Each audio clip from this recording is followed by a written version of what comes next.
నమస్తే, welcome to మన ప్రజా వెలుగు. నేను మీ వెంకట్. తెలంగాణ రాష్ట్రంలో ఖమ్మంలో 6వ తారీఖున ఒక దారుణమైన ఘటన చోటు చేసుకుంది. ఎవరైతే ఒక మైనర్ బాలిక 12 సంవత్సరాల మైనర్ బాలికపై ఒక ముస్లిం వ్యక్తి గౌస్ పాషా అనే వ్యక్తి అతి కిరాతంగా దాడి చేసి పైనుంచి తోచేయడం జరిగింది. ఇదే ఇష్యూ గురించి మనతో పాటు మాట్లాడడానికి బీజేపీ స్పోక్ పర్సన్ ప్రభాకర్ మనతో పాటు మాట్లాడే ప్రయత్నం చేద్దాం. మేడం నమస్తే. మేడం, ఏదైతే ఈ ఘటన గౌస్ పాషా అనే ఘటన, అతను ఒక 12 సంవత్సరాల బాలికని అతి కిరాతంగా దాడి చేసి చేయడం జరిగింది. ఎలా చూస్తుంది? సిగ్గుండాలండి, ఈ ప్రభుత్వానికి సిగ్గుండాలి కాస్తైనా కూడా. ఆ లుచ్చ వెధవ ఒక 12 ఏళ్ల పాపని అఘాయిత్యం చేసి 4వ ఫ్లోర్ నుంచి కింద తోసేస్తే వాడిని ఏం చేసినారు వీళ్ళు ఇప్పుడు? జైల్లో పెట్టి చెప్పకూడు పెడుతున్నారు. వాడిని ఏం చేయాలి? అసలు ఎలాంటి వాడిని ఎన్కౌంటర్ చేయాలి.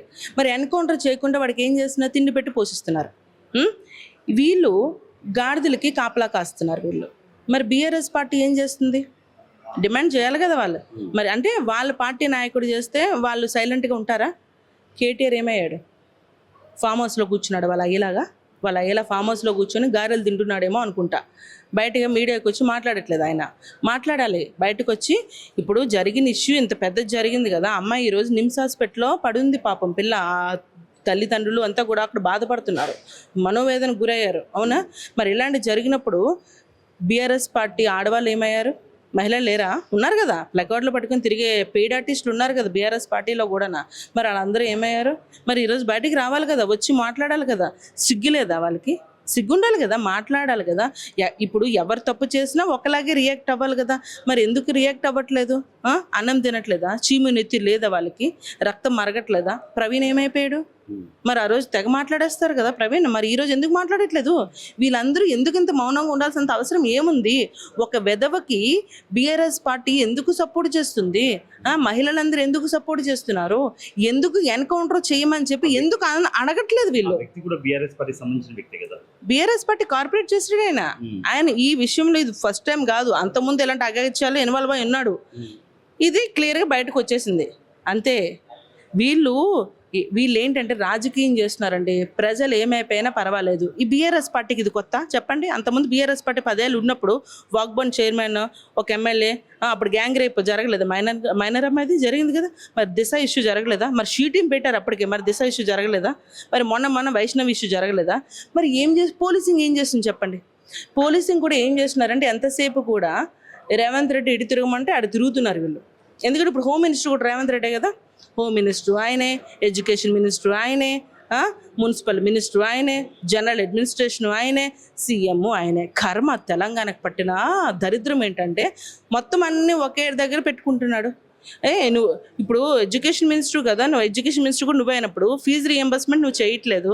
అట్లీస్ట్ ఫీజు అయినా కూడా నువ్వు లిమిటెడ్ ఫీజు పెట్టాలి కదా, ఆ స్ట్రక్చర్ ఇవ్వాలి కదా. కార్పొరేట్ స్కూల్స్కి ఇస్తున్నావా? అది ఇవ్వవు. కానీ ఇంకోటి ఇంటిగ్రేటెడ్ చేసేస్తానని చెప్పి మాట్లాడతావు.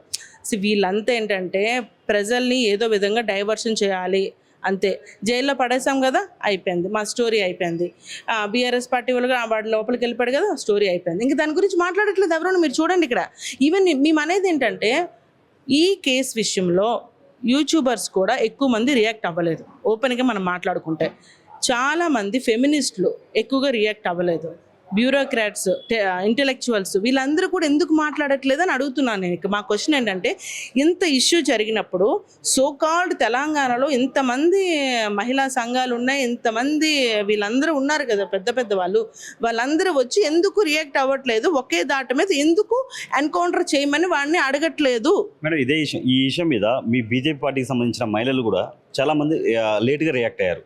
ప్లస్ మీరు ఇప్పుడు ఏదైతే అన్నారో యూట్యూబ్ వాళ్ళు చాలామంది రియాక్ట్ అయ్యారు. ఆ హాస్పిటల్కి వెళ్ళి బైట్స్ తీసుకోవడం జరిగింది అని మీ పార్టీకి సంబంధించిన వాళ్ళు కొంతమంది ఇప్పుడు ఎవరైతే జర్నలిస్టులు నోటి మీద వేలేసుకున్నట్టు కొన్ని పోస్టర్లు క్రియేట్ చేసి కొంచెం సోషల్ మీడియాలో ప్రచారం చేశారు. మరి దీన్ని ఎలా చూడొచ్చు? ఇక్కడ ఏంటంటే ఎవరైతే సైలెంట్గా ఉన్నారో అది ఖచ్చితంగా తప్పు. ఇప్పుడు ప్రతి కేసుకి ఎలా రియాక్ట్ అవుతున్నారో ఈ కేసుకి కూడా అలాగే రియాక్ట్ అవ్వాలి కదా. ఇప్పుడు నేను ఓపెన్గా అరెస్ట్ చేసి సరిపోద్ది ఇలాంటి వాడిని. సరే అరెస్ట్ చేస్తారు. ఇప్పుడు రేపొద్దున మళ్ళీ ఇంకొక అఘాయిత్యం జరుగుతుంది. మహా అయితే పోలీసులు ఏం చేస్తారా? మహా అయితే అరెస్ట్ చేస్తారు అంతే కదా అనే కదా అనుకుంటారు. అరెస్ట్ చేసి ఏం చేస్తారు? 3 పూట్లు మంచిగా తిండి పెడతారు. అవునా? అలా కాదు. అదే అన్నాను, మార్చి నువ్వు ఎన్కౌంటర్ చేయి. నువ్వు ఒక్కడిని ఎన్కౌంటర్ చేయి. నెక్స్ట్ టైం ఇలాంటివి జరుగుతాయేమో ఆలోచించండి ఒకసారి.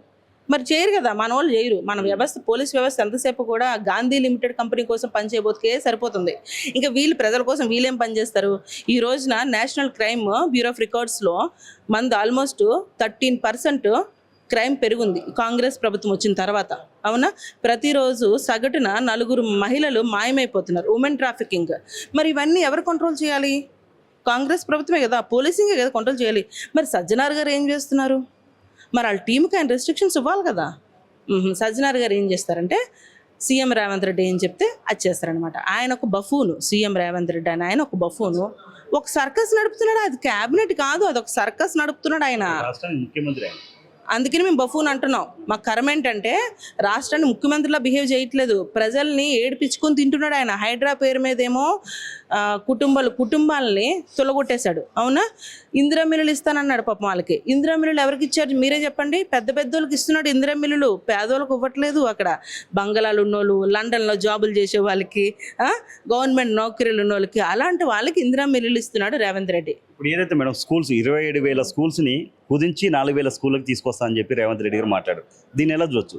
స్కూల్ డెవలప్మెంట్ చేయకుండా ఉన్న స్కూల్స్ని తగ్గిస్తున్నారు, ఎలా చూడొచ్చు? టైం వేస్ట్ పనులు అంటారు వీటిని. ఈయన చేసేది ఏంటంటే ఏదో నేను చేసేసాను అని చూపించేసుకోవడానికి టైం వేస్ట్ పనులు చేస్తున్నాడు. ఇప్పుడు ఉన్న వాటికే నువ్వు మౌలిక సదుపాయాలు చేయలేదు. అవునా?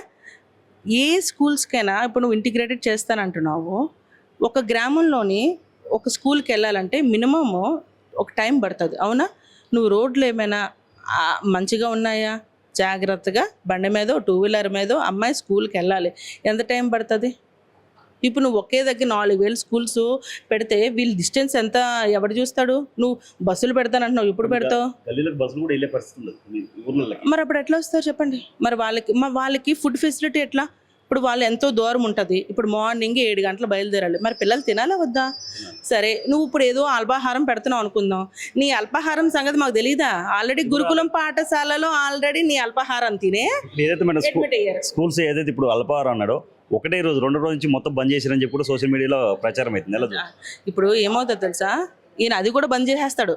ఎందుకంటే ఖజానా నింపుకోవాలి. డబ్బులు లేవు అంటున్నాడు రేవంత్ రెడ్డి. డబ్బులు లేవు, ఏదో రకంగా.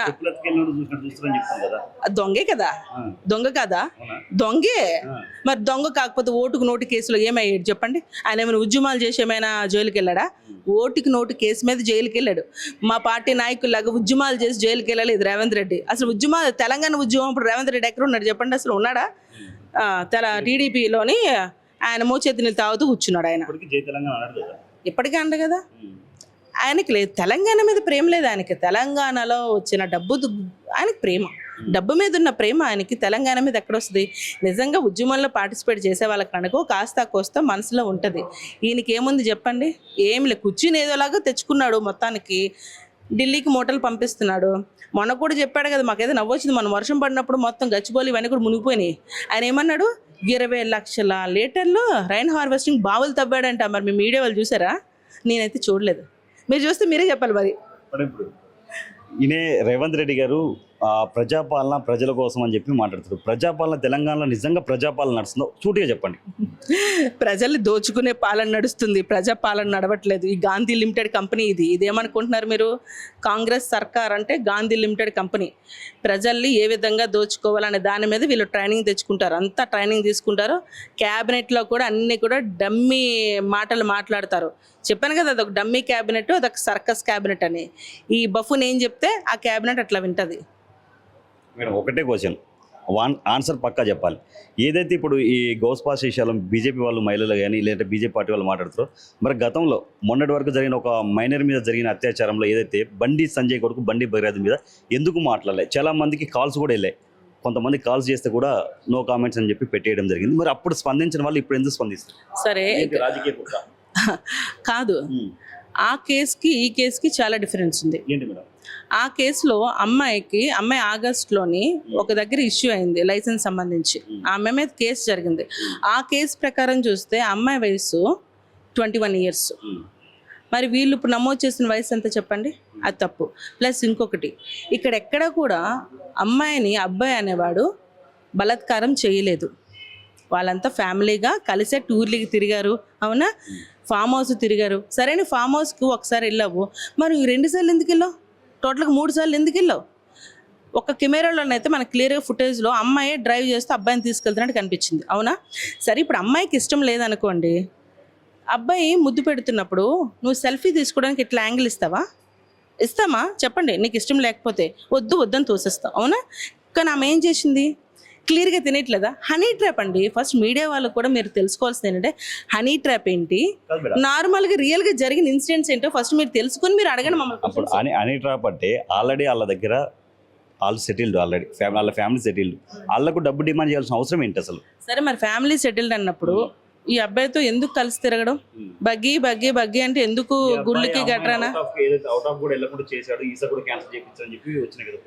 పుకార్లు రియల్ కాదవి. ఎందుకు బెదిరిస్తామండి? ఒక ఫ్రెండ్లీ రిలేషన్షిప్ ఇదంతా కూడా మనకి తెలీదా?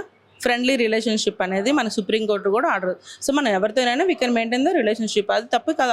Adultery is not any offence కదా. కాదు కాబట్టి ఎవరితోనైనా మనం ఫ్రెండ్షిప్ చేయొచ్చు, రిలేషన్షిప్ చేయొచ్చు. అది పర్సనల్ థింగ్స్. అవి వాళ్ళ పర్సనల్ థింగ్స్ తీసుకొచ్చి బయటికి లాక్కొచ్చారు. దేనికి లాక్కొచ్చారు? కేటీఆర్ ఇదంతా హనీ ట్రాప్ చేశారు అనే విషయం మాకు తెలుసు. భారతీయ జనతా పార్టీ ఎప్పుడైతే గ్రౌండ్ లెవెల్లో బలపడడం మొదలుపెట్టిందో అప్పటి నుంచి మా నాయకుల మీద రకరకాల మాటలు వీళ్ళు మాట్లాడి మమ్మల్ని హింస పెట్టాలి, మా కుటుంబాన్ని రోడ్డు మీదకి లాగాలి అనే ప్రయత్నాలు వీళ్ళు చేస్తున్నారు. కానీ ఒక్కటి నేను మీడియా సాక్షిగా చెప్పేది ఏంటంటే, వీళ్ళు ఎన్ని ప్రయత్నాలు చేసినా ఈరోజు పబ్లిక్ చూస్తుంది సోషల్ మీడియాని. ఆ కేసుకి ఏం జరిగింది, ఈ కేసుకి ఏం జరిగింది. ఆ కేసుకి ప్లెకార్డులు పట్టుకొని తిరిగారు, అవునా? రోడ్ అంతా పోస్టర్స్ అంటించారు, అవునా? ఎవరి డబ్బులతో అంటించారు పోస్టర్స్? మీ డబ్బు నా డబ్బు పెడతామా చెప్పండి? ఎవరి కోసమో మనం పెట్టాం కదా. క్లియర్గా తెలియట్లేదా? ఒక బీఆర్ఎస్ పార్టీ కేటీఆర్ఏ పోస్టర్స్ అంటించి మమ్మల్ని భగ్నం చేయాలని చూశాడన్న విషయం అందరికీ తెలుసు. కాబట్టి ఆ కేసు డిఫరెంట్, ఈ కేసు డిఫరెంట్. అసలు మీరు పోల్చకండి. ఇది ఒక వెధవ లుచ్చాగాడు చేసిన పనికి ఎన్కౌంటర్ చేయాలి. అది వాళ్ళ పర్సనల్ ఇష్యూస్. లాస్ట్ తెలంగాణ రాష్ట్రంలో బీజేపీ పార్టీ గవర్నమెంట్ ఫామ్ చేసే అవకాశం ఉందంటారా? ఖచ్చితంగా మేమే ఫామ్ చేస్తాం. మీరు మన మా మోడీ గారు వస్తే ప్రపంచం చూడలేదా? మేము వీళ్ళకి సభలు పెట్టుకుంటే బస్సులు పంపించి, లారీలు పంపించి మనుషులు తీసుకురాలే. ఎక్కడెక్కడి నుంచో స్వచ్ఛందంగా మా మోడీ గారిని చూడడం కోసం వచ్చారు అందరూ కూడా. మరి దాని అర్థం ఏంటి? నెక్స్ట్ ఎవరు వస్తున్నారని? నెక్స్ట్ ఇంకోటి సర్ అనేది వస్తుంది, రైట్? ఎస్ఐఆర్. సో ఎస్ఐఆర్లో ఆల్రెడీ వెస్ట్ బెంగాల్లో దొంగ ఓట్లు 90 లక్షల చోరీ పోయింది కదా. కాబట్టి అక్కడ రియల్ ఓటింగ్ వచ్చింది, నిజమైన పాలన అక్కడ వచ్చింది. సో ఇక్కడ కూడా రోహింగ్యాస్ చాలామంది ఉన్నారు, మైగ్రెంట్స్ ఉన్నారు, చనిపోయిన వాళ్ళ ఓట్లు ఉన్నాయి, దొంగ ఓట్లు ఉన్నాయి. ఇవన్నీ పోయిన తర్వాత ఫైనల్గా ఏమొస్తుంది? రియల్ ఓటింగ్ వస్తుంది. రియల్ ఓటింగ్ ఎవరికి వస్తుంది? ఆబ్వియస్గా మా నరేంద్ర మోడీ గారికి, మా కేంద్ర ప్రభుత్వానికి, మా బీజేపీకే వస్తుంది. ఒక క్వశ్చన్ కానీ, తెలంగాణ రాష్ట్రంలో గత కొన్ని రోజుల నుంచి పవన్ కళ్యాణ్ తెలంగాణ అనేది ఒక ఇష్యూ నడుస్తుంది. తెలంగాణ మీ అయ్యే జాగిర్ అని చెప్పి పవన్ కళ్యాణ్ మాట్లాడడం జరిగింది. దాని మీద కాంట్రవర్సీ నడుస్తుంది. దీనిపై మీరే ఉంటారు? అది నిజమే కదా. తెలంగాణ అనేది ఎవడయ్యే జాగిరి కాదు కదా. ఎవరికి అందరికి అది రెచ్చగొట్టడం అని ఎందుకంటారు? ఇప్పుడు చాలా మంది కొంతమంది మూర్ఖులు మాట్లాడారులేండి. విగ్రహాలు చెదగొట్టేస్తాం తెలంగాణ మేము వస్తే అని చెప్పేసి చాలా మంది మాట్లాడుతున్నారు. సో మరి వీళ్ళు రెచ్చగొట్టేటట్టు మాట్లాడుతున్నారా చెప్పండి? మరి ఎందుకు పెడుతున్నారు? 2 కాంబినేషన్లోనే పెట్టుకుంటున్నారు. ఇప్పుడు బల్కా సుమన్ మాట్లాడాడు ఒక మాట, అవునా? రైతు ఘోష మేము పెట్టాం, వాళ్ళు పెట్టినప్పుడు ఎవడూ రాలేదంట, ఏ రైతు రాలేదంట. అందుకని చెప్పి రైలు పట్టాలు కోసియండి అని, మిలిటెంట్ రాజకీయాలు చేయండి, దానికి డబ్బులు ఇస్తామని చెప్పేసి మాట్లాడాడు బల్కా సుమన్, అవునా? మరి దానికి ఏం చేశారు చెప్పండి? వీళ్ళు ఏంటంటే డ్రామా అనేది నడుస్తుంది ఇక్కడ. ఫైనల్గా వీళ్ళు ఎన్ని డ్రామాలు చేసినా ఎస్ఏఆర్ అనేది వస్తుంది, రియల్ ఓటింగ్ వస్తుంది. రియల్ ఓటింగ్ వచ్చాక ప్రతి ఒక్కరు కూడా భారతీయ జనతా పార్టీకే ఓటేస్తారు. ఇంకా ప్రత్యామ్నాయం కావాలి కదా. ఇప్పుడు బీఆర్ఎస్ పార్టీని 10 ఏళ్ళు చూస్తారా? బంగారు తెలంగాణ చూసేశారు. బంగారు తెలంగాణ ఎవరయ్యారు? బంగారు తెలంగాణ ఒక కేసీఆర్ కుటుంబం ఒక్కటే బంగారు కుటుంబం అయ్యింది, అవునా? ఇంకెవరైనా నిజంగా ఉద్యమంలో ఎవరైతే చనిపోయారో వాళ్ళ కుటుంబాలకి ఏమైనా వాళ్ళకి మంచి జరిగిందా? వాళ్ళకి ఏమైనా పోస్టులు ఇచ్చారా? ఏమీ లేవు. ఆఖరికి వాళ్ళున్న హయాంలో నిరుద్యోగులు లాఠీలతో కూడా కొట్టారు, అవునా? అప్పట్లో ఆర్టీసీ కార్మికులు దగ్గర 50 రోజులు సమ్మె చేస్తే అంతమంది చనిపోతే ఆనాడు ఎవరైనా పరామర్శించారా? మరి వీళ్ళు చేసిన దుర్మార్గాలు కాదా ఇవి? ఇలాంటివి చాలా ఉన్నాయి. ఇవన్నీ కూడా ప్రజలు చూస్తారు. దాన్ని ఒక పార్టీ కింద మేము చూడట్లేదండి, ఓపెన్గా చెప్పానండి. మా అధ్యక్షుడు కూడా మీ అందరం కూడా అనుకునేది ఏంటంటే, పార్టీ ఎవరైనా పెట్టచ్చు. కేఏ పాల్ కూడా పెట్టాడుగా పార్టీ. ఈ బీజేపీలో కూడా అంతర్గత పోరు నడుస్తుందని చెప్పండి. మాకు అలాంటిది ఏమీ లేదు, మీరే క్రియేట్ చేస్తారు, మీడియా వాళ్ళే క్రియేట్ చేస్తారు. మాకు అంతర్గత పోరారు కానీ మాకేమీ లేదు, మేము అందరం మంచిగానే ఉన్నా, నడుస్తున్నాయి రాజకీయాలు ఏమీ నడవట్లే.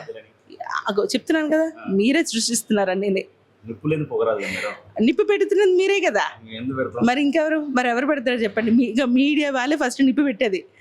ఆ నిప్పులో పొగ వేసేస్తూ ఉంటారు, కాస్త నెయ్యి అన్ని వేసేస్తూ ఉంటారు, అది అలా రాజిపోతుంది. అంతమించి అందులో నిజం లేదు. తెలంగాణలో బీజేపీ పార్టీ గవర్నమెంట్ ఫామ్ చేస్తారు 100% పక్కా.